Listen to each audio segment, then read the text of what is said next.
Welcome back, Degenerates. It's April, right? And we're going over the Prydwen tier list. There's a few things that I want to touch on here, right? Prydwen's a great site. I actually recommend it to basically anyone who wants some starter information, and they do give exceptional recommendations for character builds. There's a lot of great things you can take from Prydwen. With that being said, there's a few things in this tier list that I just disagree with, and that's fine. You can disagree with me, you can disagree with the Prydwen tier list, you can disagree with anyone's. Everyone's gonna have their own opinions. We should all know that by now, but there's some things I want to touch on when it comes to Memory of Chaos and how these characters are listed here, as well as with Pure Fiction. Now, one thing we do need to go over is about the tier list and what these characters are ranked on. When we go into the categories here, we're touching on damage dealers, focusing on damage. We have specialists, are characters that excel under specific circumstances, that have a unique role. It's not really a role that's inside a Honkai Star itself, but it's a role that's given to a character based on the Prydwen tier list. There's also an amplifier and a sustained character. And the sustained one we're gonna be touching on a lot here because, well, they're basically just rated on how well you're able to keep your team alive. And this is very subjective when it comes to Honkai Star Rail, as far as how valuable this information is, how valuable this sustain role is, whether you're doing Memory of Chaos or you're doing something like really high difficulty Golden Gears. And so let's touch on Memory of Chaos first. And we're going from left to right here, and we'll be going from right to left when we get to Pure Fiction. But damage dealers here, we're gonna start with the brand new 5-star DPS character, Acheron. Now, Acheron here, they have her in S+ tier, and I've been able to use Acheron in so many different ways. Even with an imperfect build, I don't have her light cone yet, but using a suboptimal light cone, I have to say she's probably by far and away the best damage dealer we've ever seen in Honkai Star Rail. And I would actually like to disagree with where she is here at S+.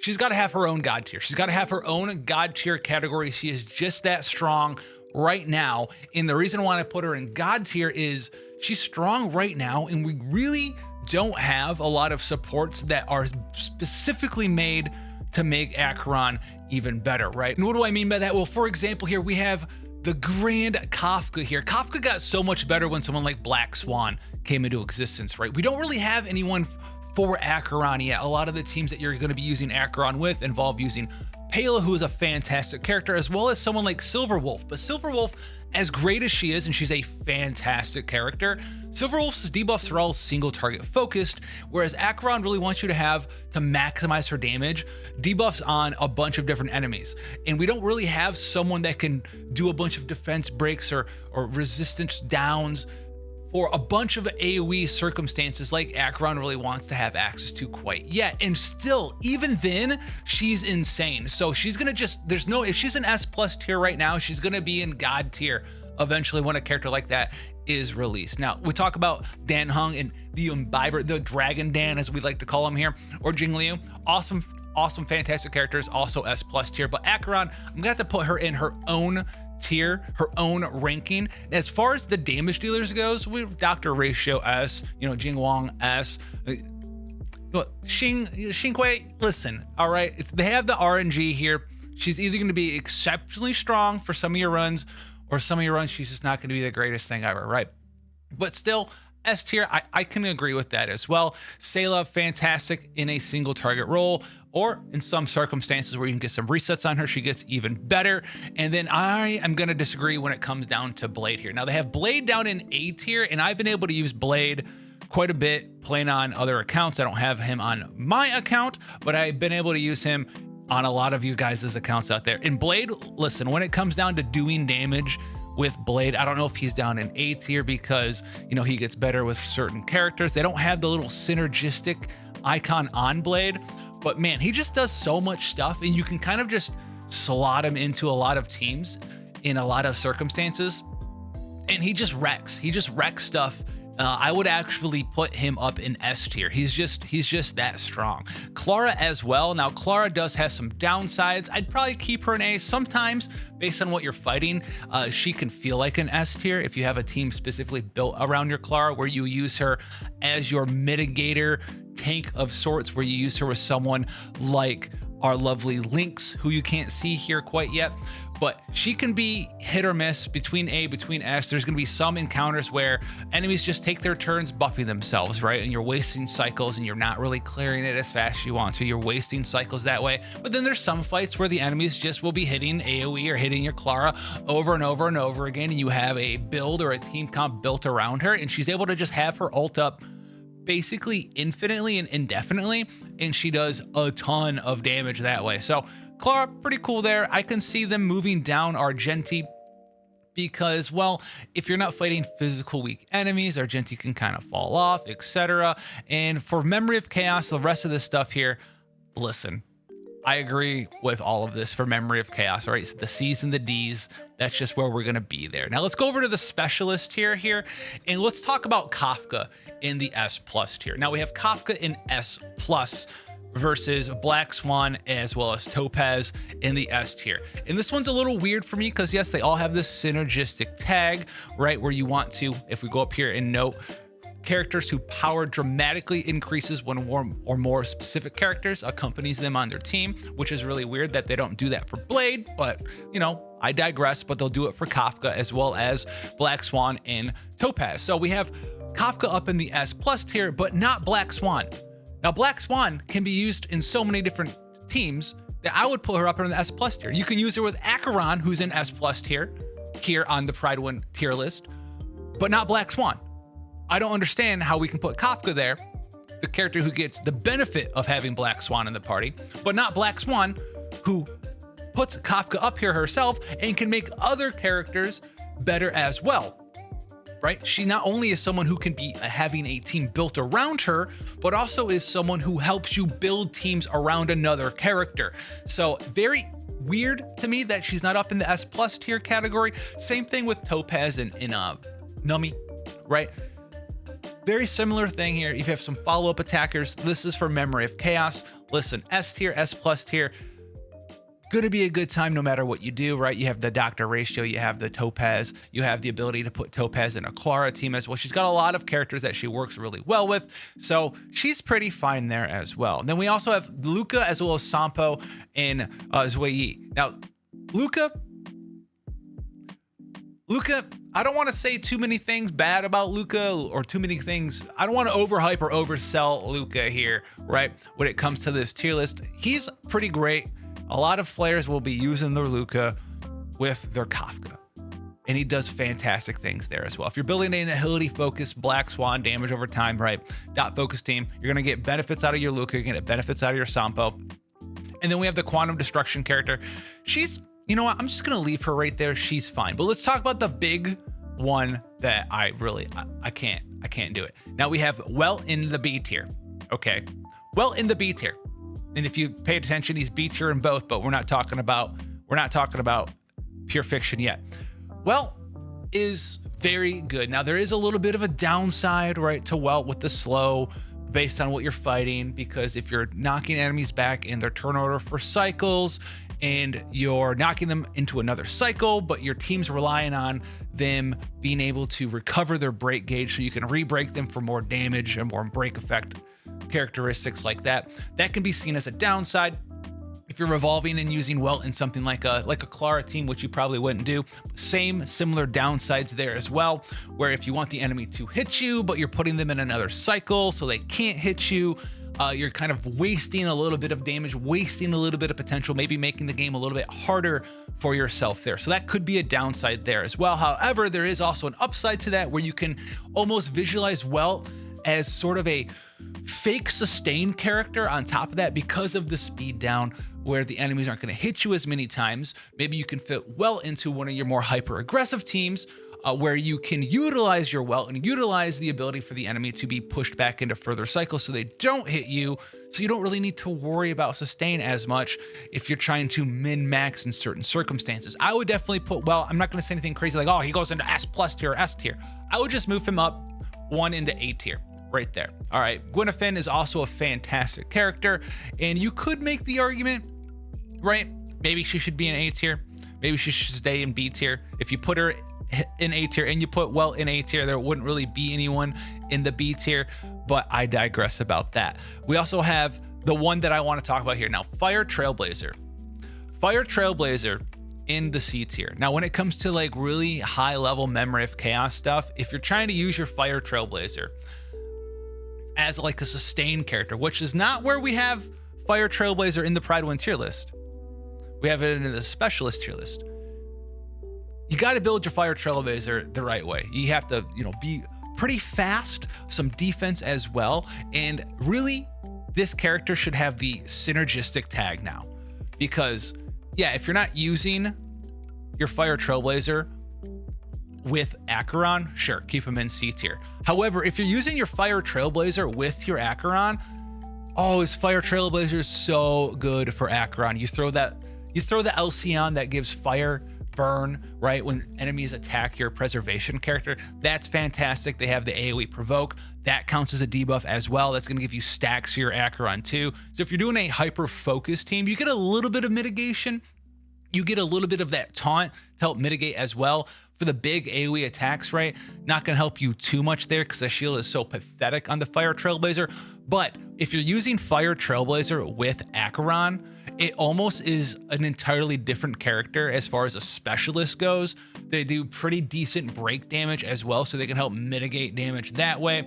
I myself have been using Fire Trailblazer in my Acheron team with someone like Silverwolf and Palo. That's my team right now. If you give something the fire weakness that they don't typically have, you can start breaking that. That's going to be additional burns, and that's going to be in addition to the light cone burns that you get from the preservation card, which is a 4-star card.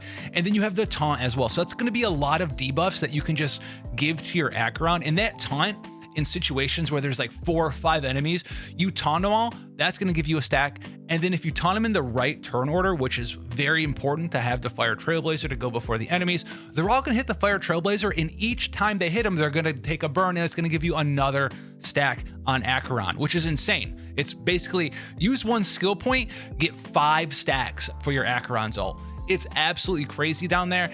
And so I almost feel like this should just have like a little thing you can hover over. All right, if you're watching this out there on the Prydwen, if you're using it with Acheron with this build, like S tier character, throw it up there. It's just that good. It's just that good. Now we'll go over to the Amplifiers.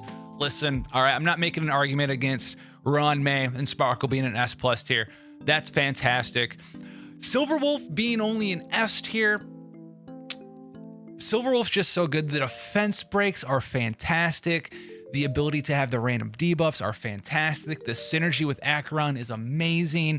Silverwolf is able to apply debuffs based off of her passive trace with just even her basic attack, making her very synergistic with Acheron, because you're able to get points towards your ultimate without using skill points, which is an insane thing as well. So I would think that Silverwolf maybe tentatively S+ tier in an Acheron team. That's why I'm saying like Acheron, but go back to it, should possibly be in a category of her own, because she can drag these characters from the C tier to the A tier.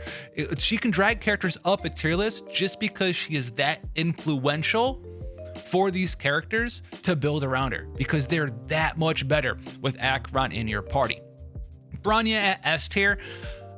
Honestly, Bronya for me has kind of fallen off in a fair amount of way. And this is E0 Bronya, by the way. This is an E1 Bronya where you get a little bit more skill efficiency because you get some skill points back every time you use your own skill 50% of the time. I don't know if this is them rating Bronya using her own light cone or not. I didn't really see that up in here either. It doesn't really traditionally say that. If I missed that, then whatever. That's going to help her out if you have Bronya on her own light cone. That's going to help her skill point deficiency, because Bronya right now, listen, you just want to make her like 1 speed slower than your main DPS and just use her skill. She's got some cleanses. That's cool. She's got the ability to push up and do damage. But a lot of the teams that we're seeing now in Honkai Star Rail, they're able to be exceptionally skill point efficient. And Bronya just doesn't really do that. So I wouldn't be surprised if one day she got moved down to like the A tier. And I think if you go and look at some of the top teams, if I remember I was looking, that include Bronya, there's not that very many of them. There's like a couple of teams with Bronya in them, and it's all like, they're like Sayla teams or Zayla teams. E6 Ting Yun in the S tier. with the proper build, if you have the exact perfect build, like the 162 speed Ting Young in either the win set or the other support set that gives speed buff, and then when you use your ultimate and it's a non-attack skill, it gives speed buff to the rest of your party. Very powerful. You put her on the meshing cogs, maxed out cards, you get your ultimate back every 3 turns, and she can just become an ultimate battery. And this is E6 Ting Young. I would almost say that possibly in certain team compositions, she's so synergistic for characters that just want to spam their ultimate, like I do with Clara, that you could move her up to the S+ tier. But honestly, even then, thinking about it now, like, would that be on par with Sparkle and Ruin May? Probably not, right? She would have her own specific niche in being an ultimate generation battery, which can be powerful for your certain team compositions. But outside of that, just in general, I don't think she's as strong as these two. So maybe you just keep her right there. Whereas Silverwolf, I could see moving that one up. Now this one right here, Pela, in the A tier.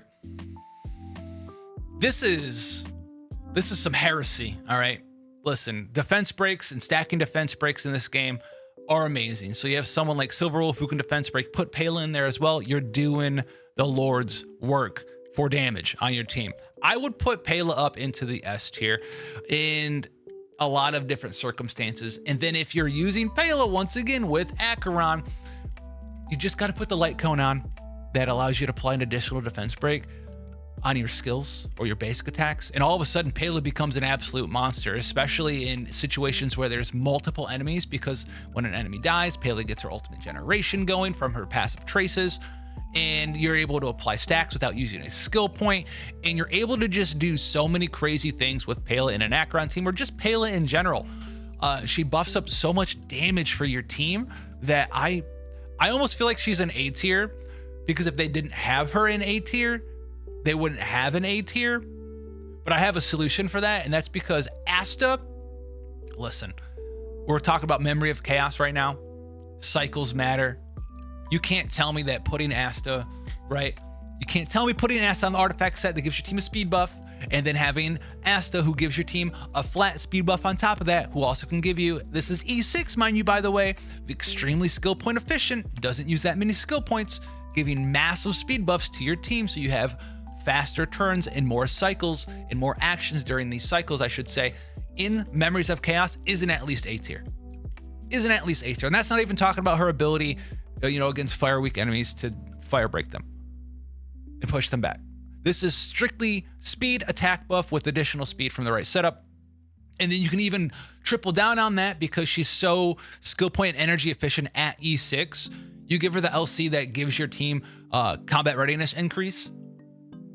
You are turn cycling your party, and she does not cost any real skill points in your party at all. And we'll touch more on Asta because I think she's done a disservice as well in pure fiction, but I wouldn't put Pela up in the S tier. I would put Asta up in the A tier. Hanya, listen, you just throw that in there. That's fine. Yukong at E6. Where is she at E0, by the way? She better be in like F tier. Yeah, that's where she belongs. All right. Yeah, just a big steroid, nothing super special. Put her in C tier. That's fine with me. Now let's talk about sustain. Now we have the 1S+ tier on the Prydwen tier list. Fu Xuan. Now, I can't argue against this. She's an insane character. No real downsides. The only real downside is if you're doing something that is super difficult and you're running Fu Xuan with like 3 super squishy characters and you're fighting enemies who have insanely, incredibly powerful AoE attacks. You might run into a situation where you get hit by 2 AoE attacks back to back and this girl is just gone, deleted, right? That's the only thing. That's more of a you problem probably than a Fu Xuan problem. But I would keep her there, but I would move little ghosty girl. I would move her up one. The sustain, if we're listen, this is the sustain role, right? Sustain role, capable of keeping teammates alive with their abilities. Little ghosty McGhoster is very good at that. She does a couple other things on top of that. But if we're rating just on sustain, fantastic. fantastic. Absolute S+ tier monstrosity. Luocha's there as well. I know they should probably add, keeping them alive and removing debuffs or something. They don't really have Amplifier in here. Maybe they should mix those in, right, for some other characters. But Luocha, S tier. He's got some very powerful cleanses as well. He's got access to a Dispel. Oh, which is also something we didn't talk about with Pela. Has Dispel as well. One of the few ways, there's not very many ways to dispel buffs in Honkai Star Rail. Not every enemy needs you to dispel buffs, but it should be noted, it is there as well. And he's a fantastic character, should leave him there. Now we have Gallagher as well as Lynx.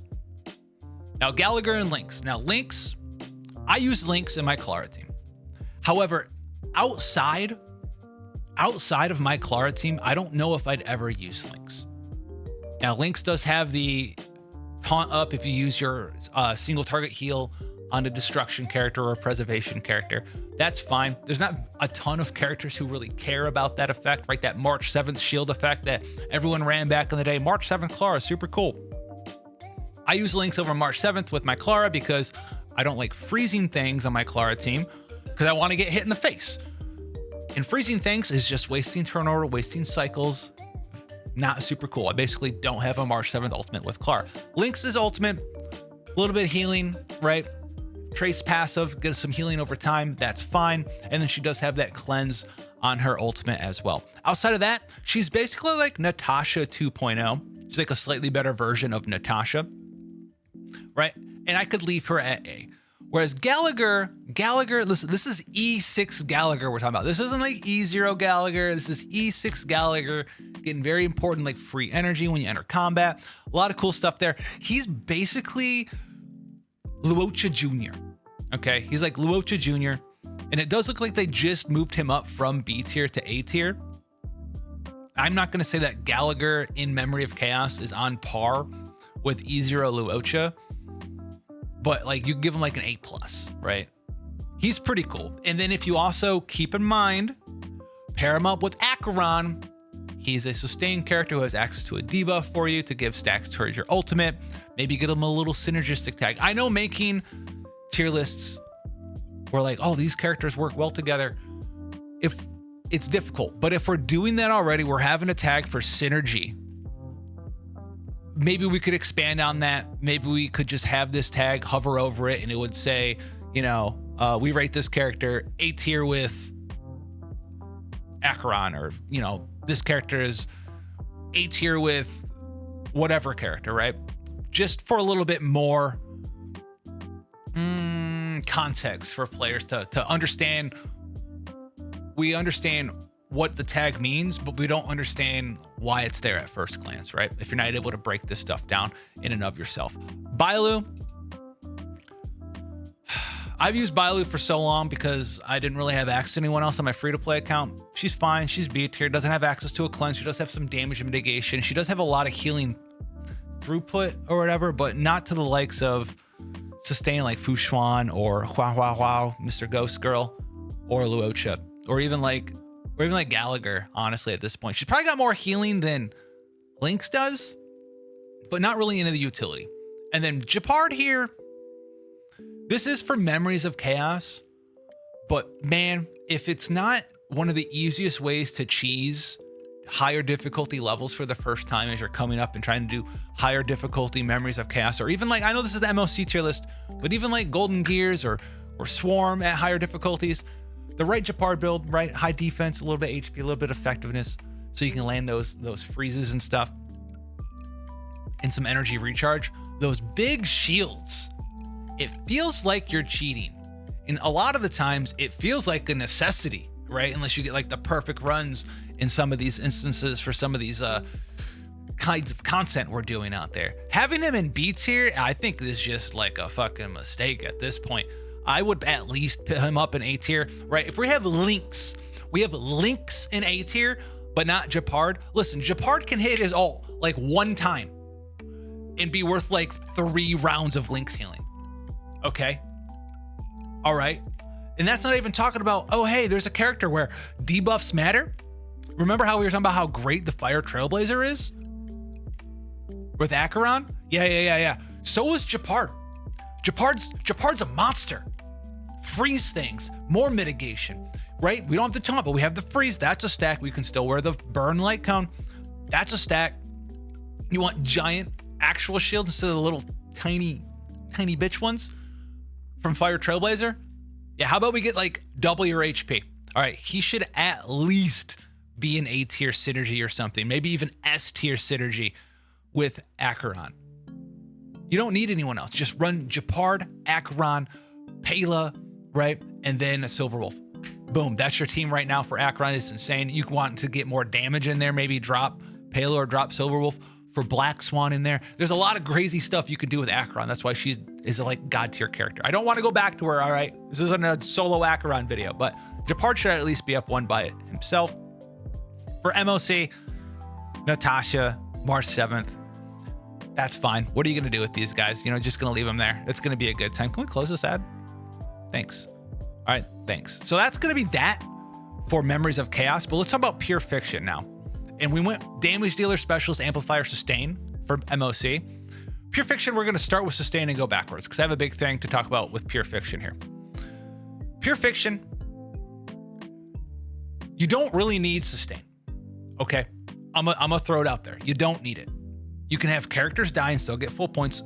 Pure Fiction is all about how many points can you get within the time limit that is given to you. And it's a very short limit. It's not like MOC where it's like, do it within 20 cycles and have no one die for most points. This is like, can you hit 30K, 40K points within, what is it, like 4 cycles?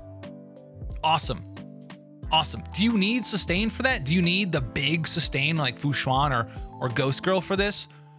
Absolutely not, man. You'd be better off dropping your Sustain characters that don't do damage or anything. I guess you can build Luocha for damage, but like you'd be better off dropping these characters that don't do damage for someone else that's going to buff up your damage in some way, shape, or form. So I don't know if this tier list for Pure Fiction, because it just says capable of keeping your team alive. I don't know if this is like out of all the Sustain characters, which are the best Sustain characters to take in Pure Fiction, or if it's these characters are good in Pure Fiction and they're also Sustain characters. Because most Sustain characters, I don't think belong in a Pure Fiction team. Luocha, you could argue because you can build him damage. If you could have a separate build, right? Because he has some attack scaling heals, you can build him crit damage and at least do something with him in Pure Fiction while having a little bit of Sustain. You have access to Gallagher who can do damage in Pure Fiction. I'd probably move him up like to S tier. Maybe he's an A tier because if he wasn't an A tier, no one would be an A tier, right? But outside of that, like Bailu, Japard, Lynx, March 7th, Natasha, all these characters are like F tier in Pure Fiction. You don't need them. You just don't need them, in my opinion, in the way that I've been running it. You just don't need them. You just need someone who can break stuff or apply whatever effect it's going on in Pure Fiction for that Pure Fiction season, we'll call it. The rest of these you don't really need. You don't really need them that much. Amplifiers, listen, same rigmarole. Ruin May, amazing. Sparkle, amazing. Ting Young, yeah, S tier. Brania, same thing again. Well, let's talk about Asta in Pure Fiction. We just got done talking about how, and this is the character that you should probably drop your Sustain characters for and just replace it if you're not using Asta in your Pure Fiction team, right? You need to take as many actions and do as much damage as possible within like 4-ish cycles. Get as many points as possible in your Pure Fiction setup. Drop your stupid Sustain character, right? Put your Asta in there. Level her traces up, okay? You see what? Get that like 50 speed bonus between like her own ultimate, right? Put her on the light cone that pushes your team up 20-25%, depending on how many copies of that light cone you have access to. That's gonna be fantastic. Put her on the artifact set that gives your team a speed buff when she ultimates. That's gonna be fantastic. And then on top of all of that speed, you're still gonna get like a 50% attack bonus to the rest of your team from her passive traces. This character, I have no idea why in the shit she's an A tier. This character should be S or S plus tier. Just based off that alone. You're like, oh, where do I put her? I need a team slot for her though. I'm already using Sparkle and Ruin May and stuff. If you have someone that's mitigating damage for you, Stop. Throw in there, get an extra like 80 speed or something for your entire party. Take some extra turns so you can do more damage during your cycles and get that extra 5k, 10k, 15k points on your pure fiction setup. Just please do that. Just please, for the sake, for my sake, just at least go try it. It's amazing. It's insane. It's so worth it. It's so worth it. And this is E6 Asta, by the way. So very skill point efficient. She sustains her charges. She gets extra energy recharge. Very, very easy to do there. Pela as well.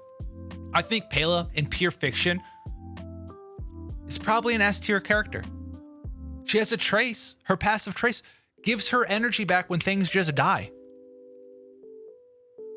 And she has AoE defense breaks. You want to do damage and clear stuff very fast? Pela's your girl. If you want to min-max it as well, have a secondary build. We talked about doing it for Luocha.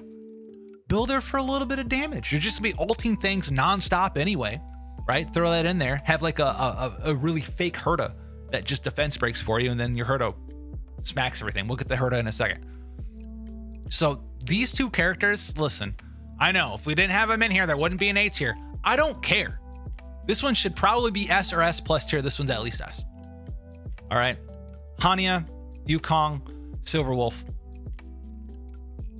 This shows you, and I agree with this, because pure fiction's all about AoE. Silverwolf is all about single target. These two are so exceptionally powerful in pure fiction. They're like the opposite of Silverwolf. If Silverwolf is an S tier amazing character in most circumstances, but a D in pure fiction, I don't see how Asta and Pela are the same tier as their Memory of Chaos counterparts. B and A, basically. No, definitely not. One character is not going to drop from S down to D and have these characters stay relatively the same. No way. I highly disagree with that. And if you don't like that opinion, tough luck. Tough nookies. All right. We also have access to Black Swan, Kafka. These should, like I said, both be S plus tier. And then Fire Trailblazer, once again, is a fantastic character. Once again, the ability for you to just break things and help you do more damage that way is amazing. If you're using Fire Trailblazer with Acheron as well, who also we'll get to it, is only an A tier. 10 out of 10. 10 out of 10. Sampo, Gwenephen, sure. Topaz, Welt again. Now, Welt is a weird one because you're knocking things back, which can be seen as a downside, but you can build them for good damage. She's got debuffs everywhere, right? And if you're not using Silverwolf for your Acheron team because she's all single target, and that's not what Pure Fiction's about. Pure Fiction's all AoE. Well, Acheron in Pure Fiction. Yeah. Oh, yeah. Oh, yeah, baby. Oh, it's very good. Maybe move him up, right? He's got the little thing there, specialist role. I'm going to keep harping on it. Maybe move that bad boy up there as well. Now, when it comes to damage dealers, Herda, sure. Yeah, why not? Fantastic. AoE, spam. We have access to Himiko, who you could argue is the same thing, but slightly different because Herda's just going to do damage all the time with her follow-ups. We're like Himiko, as well as Argenti. If you don't have the ability to constantly break things, they do get a little bit worse, so I can see that there. Jingwan, fine. And then ones that I disagree with down here. Blade, as well as Acheron. So if you go up here to Pure Fiction, I think you look at ratings explained. Oh, please buff me. That's not it. There was tier list criteria or something. I don't know. There was something in here about like the ability for them to go up or down a tier based on enemies being able to be broken or not. Blade and Acheron don't really care about that. They really, really don't. Acheron with her trace passive where she's applying her stuff like every wave. Insane. Her ultimate, you can gain stacks on it so fast with the right setup. Absolutely insane. And Blade doesn't care about whether things are win weak or not win weak. Just throw them in there, a bunch of bajillions of damage. Even if you don't have a team based around Blade, like we were talking about before with Asta, for your Pure Fiction setup, if you have the ability to give them a little bit of shields or something from maybe Fire Trailblazer, or you just don't care, you just want more points drop your sustain character out, put your blade in there if you're not using blade, and just have him do damage until he dies. Who cares? You don't need your entire team to survive. If you're gonna get 4K more points, or 6K more points, or 2K more points, or 10K more points, because your blade's dead at the end, but you got 10,000 more points in pure fiction, who cares? He's pretty self-sufficient. He does a bunch of bonus damage for free. Just throw him in there. It's gonna be a good time. It's gonna be a great time. Clara does depend based on what pure fiction enemies you're fighting, how often she's gonna be able to get hit. I did an auto pure fiction when it was like Elation for 40K. I just threw that shit on auto.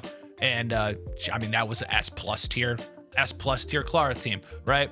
But A, I could see it. Maybe you can move her up to S, but A, sure, why not? And then the single targets, right? Sayla really does suffer in pure fiction specifically. Like, in my opinion, Sayla becomes like a skill point drainer, right?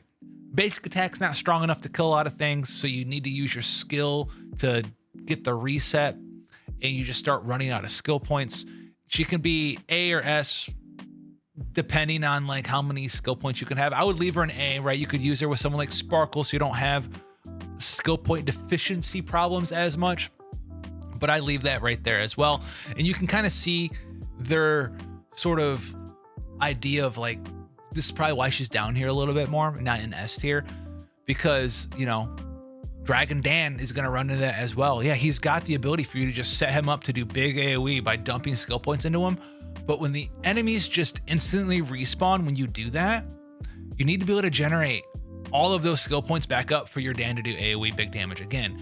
And what's the limit on that? The limit's infinite, right? You need to generate as many skill points as it takes to hit 30K, 35K, 40K, which just really isn't feasible in a lot of circumstances unless you're using someone like Sparkle. So maybe they'd have like a synergy, like he's an A if you're using Sparkle, who knows? I noticed that they did drop off a lot of the synergy tags here. When it comes to a lot of the characters, I feel like there's a lot fewer of them than before, but maybe that's something that they can work on. Now, you're gonna notice all of these other characters down here, right? They're all single target focused, not very good in pure fiction, because pure fiction is just waves and waves and waves of AoE. But big takeaway here for pure fiction, it's all these sustained characters like F tier. Make a new character, make a new tier list, call it pure fiction tier, sustains F tier. Only one I actually care about, Gallagher, Luocha, and then I honestly think that's it. I think you can put Acheron up at least one tier in pure fiction. I'm not saying she's going to be S+ tier, but she will be eventually. You can put her with Black Swan for some AoE stuff. You can put her in with Herta as well. If you do like a no sustain tier, maybe depending on what you're fighting, Acheron, Black Swan, Pela, Asta, right? Or Acheron, Black Swan, Pela, and then Trailblazer. With the right build, I've done it a couple of times, right? Enemies spawn back in, Trailblazer about to go, right? Everyone else has taken their turns. Enemies are all about to go right after there. You just use one skill point, hit them all with the Fire Trailblazer taunt. That gives you a stack for Acheron. They all punch the shit out of your Fire Trailblazer. You get Acheron ult back immediately, and you just kill them all again. And then you just rinse and repeat, right? Where you go one wave, you drop debuffs with Pela, Asta, wipe them all out with Acheron. The next wave, you just taunt them all, get a bunch of stuff back, ult them all again. You just kind of go back and forth, where every other wave you're just using Fire Trailblazer skill to get like 4, 5, 6 stacks for your Acheron's ultimate again. So that's going to be a thing there. Let me know what you think about this down below. I'm on the Acheron train. This character is absolutely deadly. I'll be releasing some videos about her soon. Until then, guys, make sure you stiff the algorithm. Make sure you put a comment down below, right, about how your day is, or how dog shit you think my tier list opinions are, or how dog shit you think your tier list opinions are. And I'll catch you guys in the next one.